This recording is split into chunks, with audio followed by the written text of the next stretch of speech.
2006 চনৰ 18 ডিচেম্বৰত যিটো বন অধিকাৰ আইন যিটো পাছ হৈছে ভাৰতৰ পাৰ্লিয়ামেণ্টত আৰু 2008 চনৰ জানুৱাৰী 1 তাৰিখৰ পৰা এইটো ইমপ্লিমেণ্ট কৰিবৰ কাৰণে গোটেই ৰুলটো গোটেই বনোৱা হৈছে।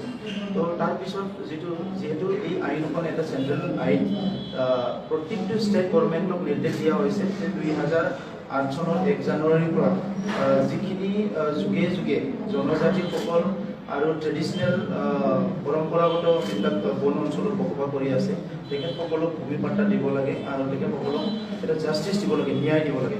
যিহেতু তেখেতসকলে যুগে যুগে বনৰ ওপৰত নিৰ্ভৰ কৰি জীৱন যাপন কৰি আছে, গতিকে সেইসকলৰ ভাৰতৰে নাগৰিক ভূমিপুত্ৰ হয়, তেখেতসকলক বন অধিকাৰটো দিব লাগে। এই আইনটো পাছ হোৱাৰ পিছত এটা নিৰ্দেশনা দিয়া হৈছে, কিন্তু ভাৰতৰ বিভিন্ন ৰাজ্যত এইটো ইমপ্লিমেণ্ট কৰা হ'ল আৰু কিন্তু অসমত আজিলৈকে প্ৰপাৰলি সেইটো ইমপ্লিমেণ্ট কৰা নহ'ল।